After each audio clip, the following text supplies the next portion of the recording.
안녕하세요. 라리학사 일상희입니다. 피부 탄력과 리프팅을 위해서 저처럼 50대 이후에는 1년에 몇 번씩 정기적으로 받으시는 분들이 많은데요. 그런데 이 비싼 레이저를 받고 나서 그 이후에 관리를 어떻게 하느냐에 따라 레이저 효과가 하늘과 땅 차이라는 거 혹시 아시나요? 오늘은 레이저 시술 효과를 2배까지도 내줄 수 있는 레이저 후 약국템에 대해서 알려드리도록 하겠습니다. 피부를 어떤 방법으로든지 자극을 시켜요. 그래서 그거를 이제 재생시키는 원리라고 보시면 되는데요. 근데 그 레이저 후에 안 좋은 환경에 노출을 시키면 어떻게 될까요?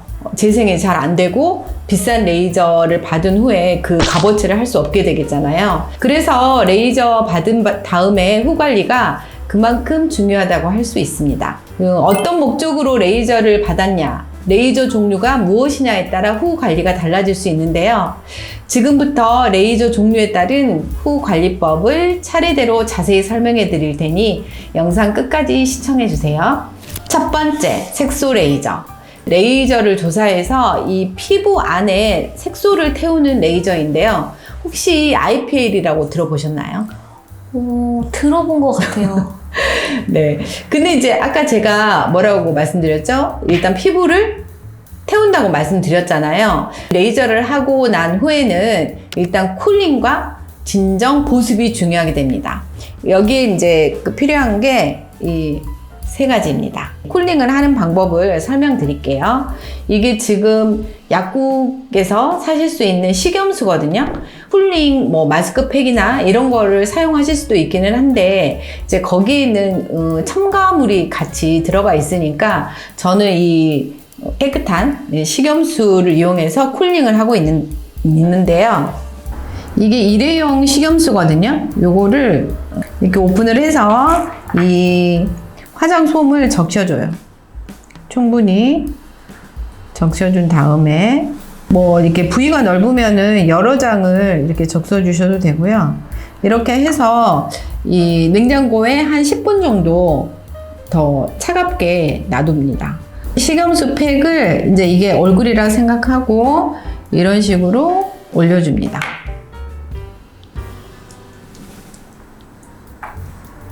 피부 장벽을 개선해주면서 진정 효과가 있는 후시디움 코식네움 성분의 후시메디 리페어 크림과 피부 자극을 완화해주는 판테놀을 1대1로 섞어서 3시간 내지 4시간 간격으로 도포해주시면 됩니다.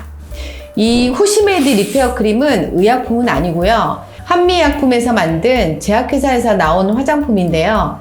제약회사에서 만든 똑똑한 화장품에 대한 컨텐츠도 준비 중이니 그때 더 한번 자세히 말씀드리도록 하겠습니다.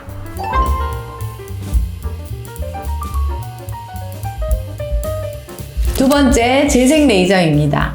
대표적인 게 프락셀 레이저인데요. 이 피부에 열 데미지를 줘서 피부가 재생되게 하는 원리입니다. 그래서 이것도 색소 레이저와 비슷하게 쿨링과 보습을 해주시는 게 좋습니다.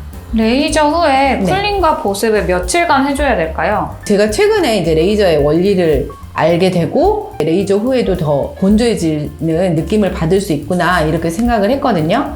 그래서 이제 최소 첫날에는 이 피부 안의 열감 때문에 피부 속에 있는 수분들이 증발해요. 증발해서 속건조가 생길 수밖에 없거든요. 그래서 이제 하루 정도는 쿨링을 해주시는 게 좋습니다. 그리고 이제 보습은 내가 이 속건조가 이제 좀 괜찮아졌어. 이렇게 느끼실 때까지 계속 해주시는 게 좋아요.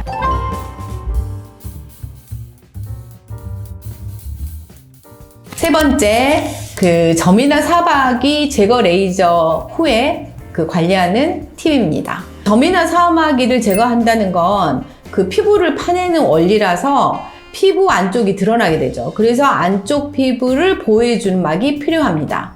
이 하이드로콜로이드라는 수분밴드가 이 역할을 하게 되는데요. 이게 수분밴드를 사용하는 팁이 있어요. 날마다 교체해야 된다고 생각하시는 분들이 많은데요. 이제 날마다 교체하는 것보다 접착력이 없어지거나 이게 이제 80% 내지 90% 정도 이게 부풀었을 때 새 걸로 교체하시는 게 좋습니다. 왜냐하면 그 부풀어 오르면 그 안에 농이 찬 게 아닌가? 이렇게 일반 분들은 생각할 수가 있는데요. 이게 부풀어 오르는 게 삼춘물이라는 거거든요. 이게 그 재생인자, 성장인자 등 이 피부가 회복하는 데 도움이 되는 중요한 인자들을 이렇게 막 분비하는 현상이거든요. 그래서 이거를 자주 교체하지 않고 완전히 부풀도록 하는 게 훨씬 더 효과적이에요. 일주일 정도 붙이고 있다고 생각하시면 됩니다. 그 재생 테이프에 알러지가 있는 분들이나 또는 이제 이게 조그만 점이 엄청 그 얼굴 전체에 퍼져 있는 경우의 그 후 관리 팁인데요. 이제 이때는 사실 얼굴 전체에 듀오덤을 붙일 수는 없잖아요. 이때는 이 세 가지가 필요합니다. 첫 일주일 정도는 항생제 원고를 발라주는데요. 이때 항생제가 하는 역할은 듀오덤이랑 하는 역할이 비슷해요. 균이 침입하는 것도 막아주고 보습도 유지해주는 거죠. 그 일주일 정도 지나면 이 얕은 딱지가 형성이 되거든요.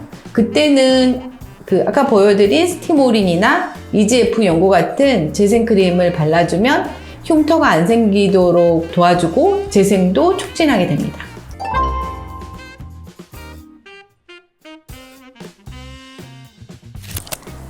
네 번째, 리프팅 레이저 후의 후관리입니다. 그 대표적으로 울세라, 써마지, 인모드 같은 레이저가 있는데요. 이게 이제 피부 표면에는 자극을 주지 않아요. 그 피부 더 안쪽 지피층에 변형을 줘가지고 리프팅 효과를 내는 레이저거든요. 이거는 사실 피부 표면에 데미지를 입은 게 아니잖아요. 그래서 이런 뭐 쿨링 팩이나 일반 보습제가 별로 의미가 없어요. 이런 경우에는 이제 먹는 약으로 관리를 하시면 되는데요. 이 히알루론산이나 엘라스틴이 부원료로 들어간 콜라겐이나 그 콜라겐의 합성을 도와주고 항산화 역할을 하는 비타민C를 평소보다 더 꼼꼼하게 챙겨서 섭취를 해주시면 좋습니다. 그리고 이제 무엇보다 잠을 잘 자서 이렇게 그 재생이 잘 되도록 도와주는 게 중요합니다.